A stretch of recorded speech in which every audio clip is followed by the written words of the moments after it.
बोलिए। सभापति महोदय, आपने मुझे बजट सत्र 2023-24 पर चर्चा में बोलने का अवसर प्रदान किया, इसके लिए मैं आपको धन्यवाद देता हूं। बजट में सरकार ने, मुख्यमंत्री जी ने सबका ध्यान रखा है। क्यों वाद विवाद एक अलग चीज है, लेकिन देखा जाए तो हर चीज में, चाहे आप रसद विभाग को देखें, सभापति महोदय, आगामी वित्त वर्ष में जो लगभग 1 करोड़ NFS परिवारों को निःशुल्क राशन के साथ साथ प्रतिमाह 1-1 किलो दाल, चीनी, नमक व 1 लीटर खाद्य तेल, मसाले उपलब्ध कराने का जो सराहनीय काम किया है, उसके लिए मैं सरकार को धन्यवाद देता हूँ। मैं धन्यवाद देता हूँ मुख्यमंत्री जी को कि जो उज्ज्वला योजना है वो बिल्कुल ही भी वो सिलेंडर घरों में रखा हुआ आ गए थे। आज उसकी कीमत सिलेंडर की 1000 से ऊपर हो गई, तो 500 रुपये का जो सिलेंडर LPG गैस का उज्ज्वला योजना में देने का जो घोषणा की है, वो एक सराहनीय कदम है। मैं धन्यवाद देता हूँ। सभापति महोदय, अगर विद्युत की बात करें तो 100 यूनिट तक बिजली का जो उपयोग निःशुल्क दिया जा रहा है, वो तो आम आदमी के लिए बड़ा फायदेमंद है। इसमें साथ साथ मैं एक निवेदन भी करना चाहूँगा कि मेरे विधानसभा क्षेत्र बसेड़ी में गोलारी में 33 kV GSS की सख्त आवश्यकता है।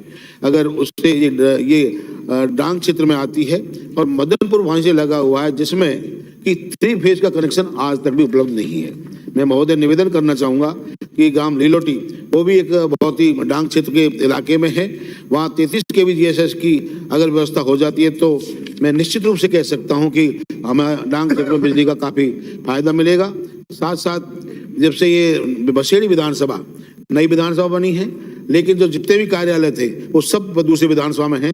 उसमें एक JVNL का जो कार्यालय है, एक्शन कार्यालय, वो भी मैं मेरा विधानसभा क्षेत्र में खोलने की मांग करता हूँ।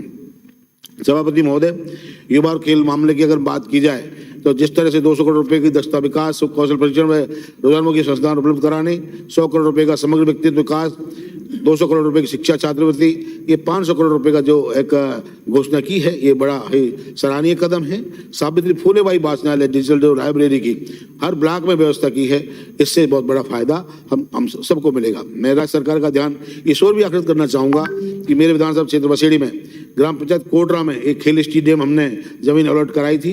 उसमें हमने करीब 50-60 लाख रुपए की बाउंड्री वाल कर दिया है, लेकिन क्षेत्र बड़ा होने के कारण अगर 2 करोड़ रुपए हमको इसमें मिल जाता तो एक अच्छा विधानसभा के में एक खेल मैदान तैयार हमारा हो सकता है।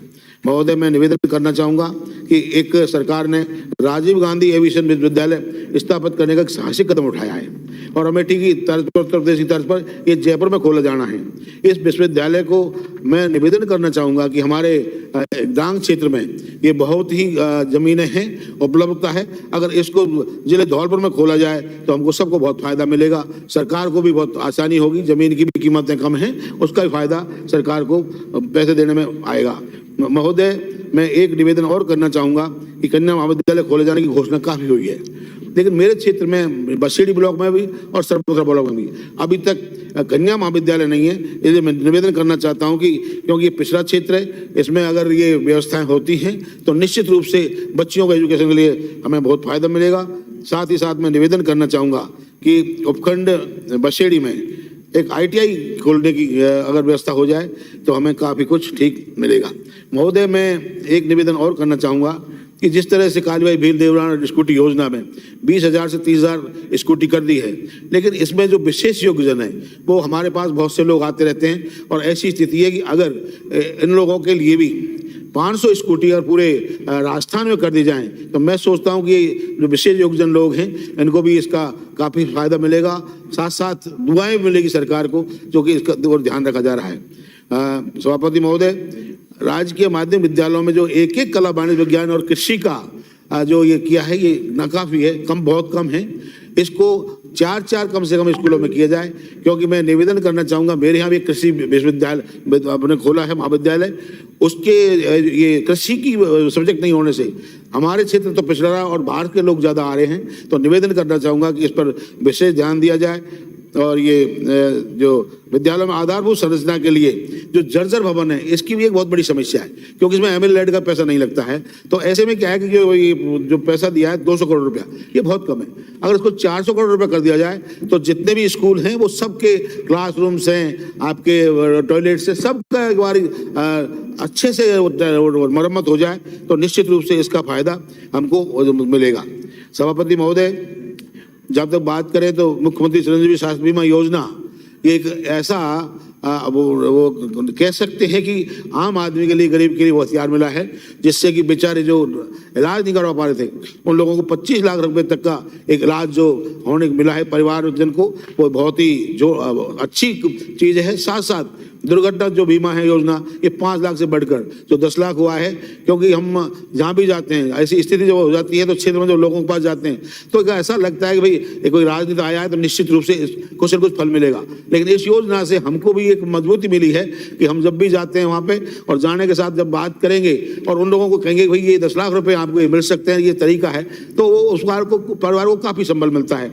तो मैं निवेदन करना चाहूँगा कि ये बहुत अच्छी योजना रही है, लेकिन साथ साथ क्या है कि मेरे ग्राम पंचायत भाली और ग्राम पंचायत बीलोनी में भी एक स्वास्थ्य के लिए PSC खोलने की मैं मांग करता हूँ। अगर ये दोनों PSC खुल जाती हैं तो मेरे क्षेत्र में चिकित्सा के क्षेत्र में काफ़ी फायदा मिलेगा।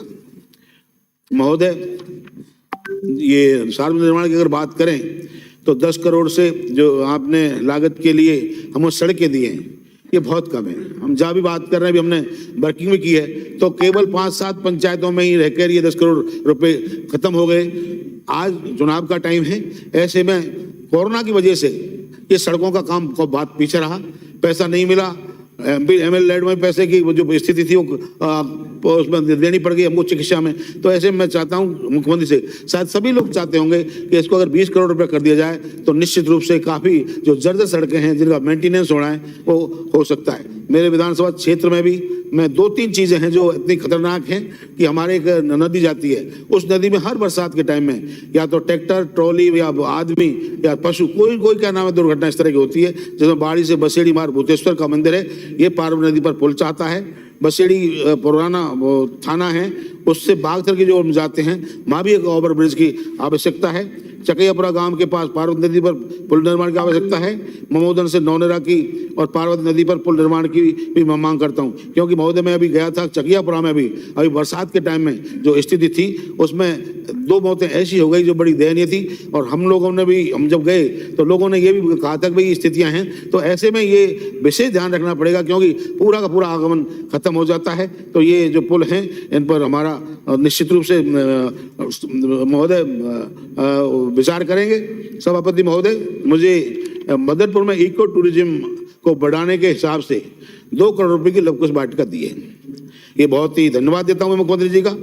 लेकिन साथ साथ एक बात और कहता हूं कि रणथंभौर से बाघों का करौली सरभद्रा बाड़ी की ओर वन क्षेत्र में विचरण होने लग गया है।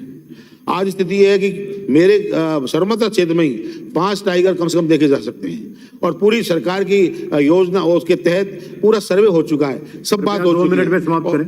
और ये महोदय मेरे को टोकने के बाद गड़बड़ हो गया थोड़ा सा, ये मैं अभी तो लाइन पर आया था, तो ये टाइगर रिजर्व है, इसको सरमथुरा को टाइगर रिजर्व घोषित करें।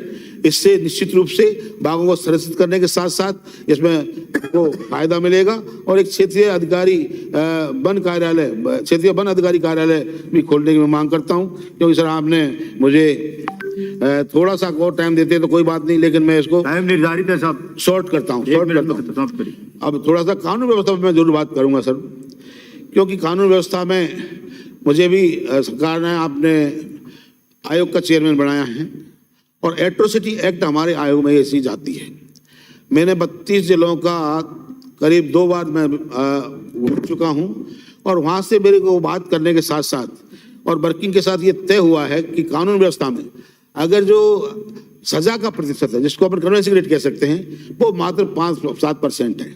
तो नतीजे ये निकलते हैं कि जो जुर्म होता है वो जुर्म के साथ साथ धीरे चलते चलते वो फ्री हो जाता है और सजा जो है ना वो एक ऐसा यंत्र है, अगर उसका प्रतिशत बढ़ाने की कोशिश की जाए और भाई जब अपने एट्रोसिटी एक्ट या कोई सा भी वो होता है तो आईओ को ये जो एक एफआईआर लगाने की जो आदत पड़ी हुई है, इसको अगर मजबूती से करना में ढंग से ट्रीट किया जाए तो निश्चित रूप से मैं कह सकता हूं कि सजा प्रतिशत से कानून व्यवस्था और मजबूत होगी। महोदय, मैं लास्ट में अपनी बात समाप्त करने के साथ साथ आंगई में पुलिस